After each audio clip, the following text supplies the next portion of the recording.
March the 14th, 2012. Greetings from the Prime Minister. I am pleased to join the nationwide commemoration of the centenary of the birth of Irving Layton. Irving Layton's legacy as a Canadian poet continues to inspire readers today. A recipient of the Governor-General's Literary Award in 1959 and the Order of Canada in 1976, he also enjoyed international acclaim, including 2 Nobel Prize nominations. These high accolades are a testament to his singular voice and its profound resonance. A century after his birth, Irving Layton's influence endures through his collected works and the generations of Canadian artists he mentored. This centenary is a wonderful occasion to revisit his writings and celebrate Canadian poetry. On behalf of the Government of Canada, I am pleased to join you in recognizing this special anniversary. Sincerely, the Right Honourable Stephen Harper, Prime Minister of Canada.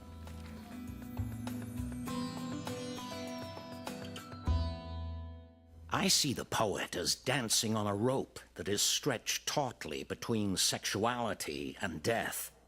The distinction between the major poet and the minor one is that the former dances on the tightrope while the other walks carefully across it.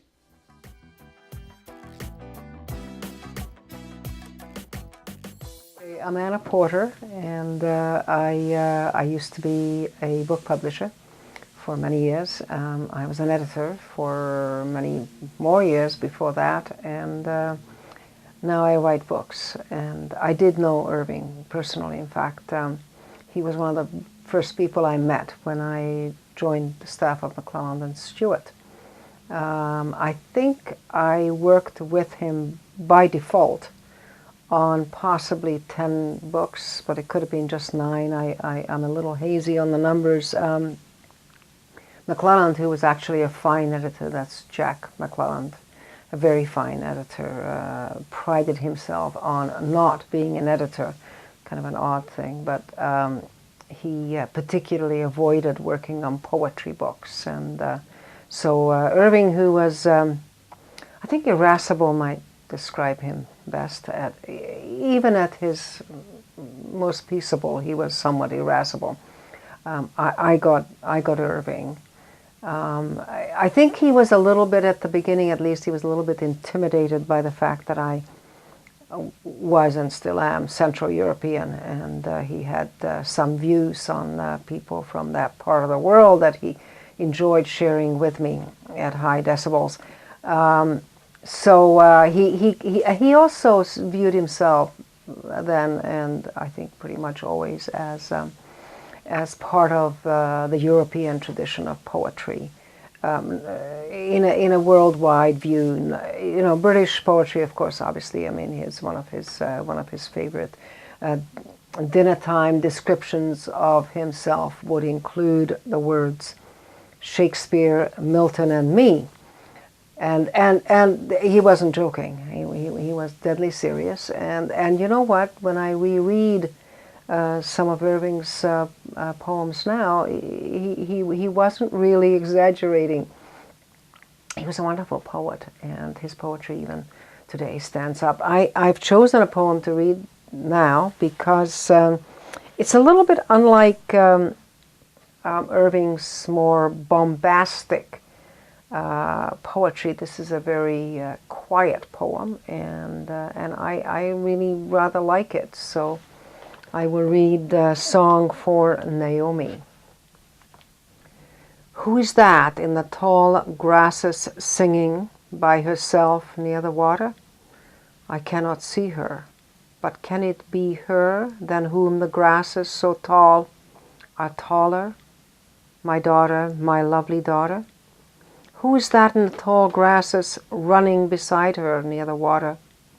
She cannot see there time that pursued her in the deep grasses so fast and faster and caught her, my foolish daughter.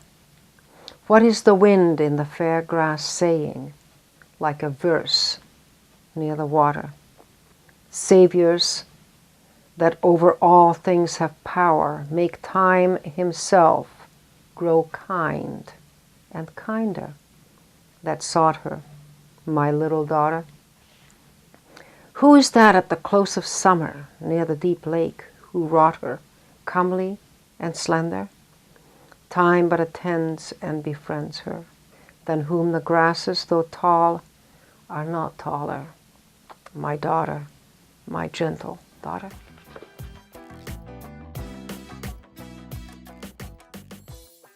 I never grew up and became a poet.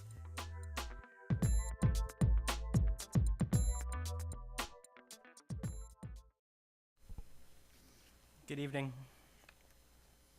My name is Jake Mooney. I feel compelled to start by stating my excuses.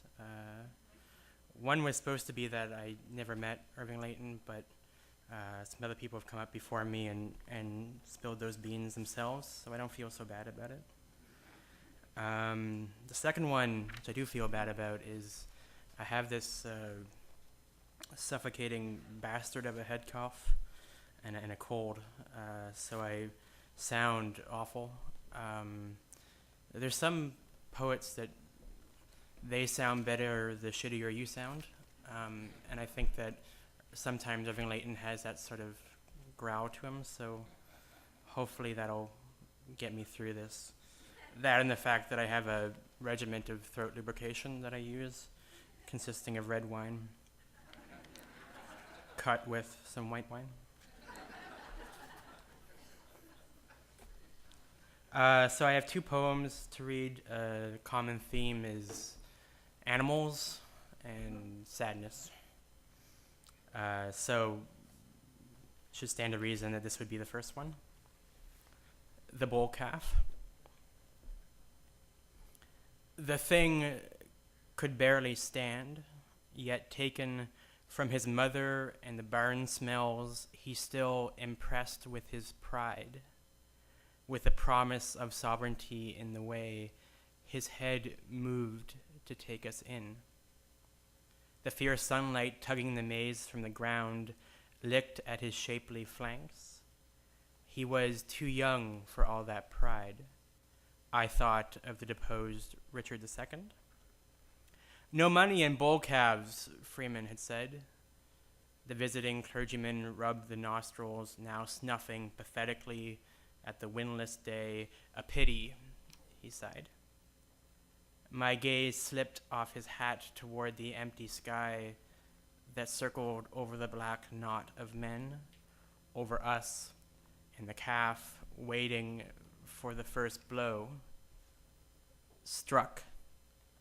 The bull calf drew in his thin forelegs, as if gathering strength for a mad rush, tottered, raised his darkening eyes to us, and I saw we were at the far end of his frightened look, growing smaller and smaller till we were only the ponderous mallet that flicked his bleeding ear and pushed him over on his side stiffly like a block of wood. Below the hill's crest, the river snuffled on the improvised beach. We dug a deep pit and threw the dead calf into it. It made a wet sound, a sepulchral gurgle. As the warm sides bulged and flattened, settled, the bull calf lay as if asleep, one foreleg over the other, bereft of pride and so beautiful now, without movement, perfectly still in the cool pit. I turned away and wept.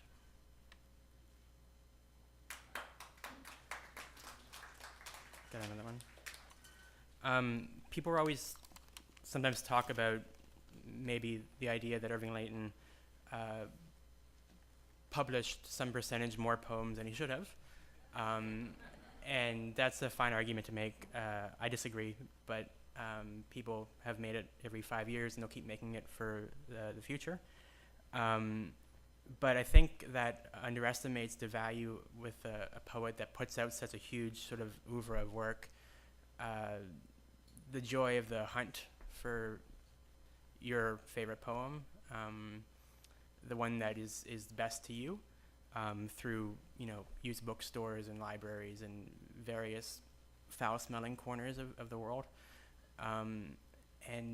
This is my favorite, and I don't know why. And it doesn't ever seem to be anthologized as much as some others, even though I found it in this anthology.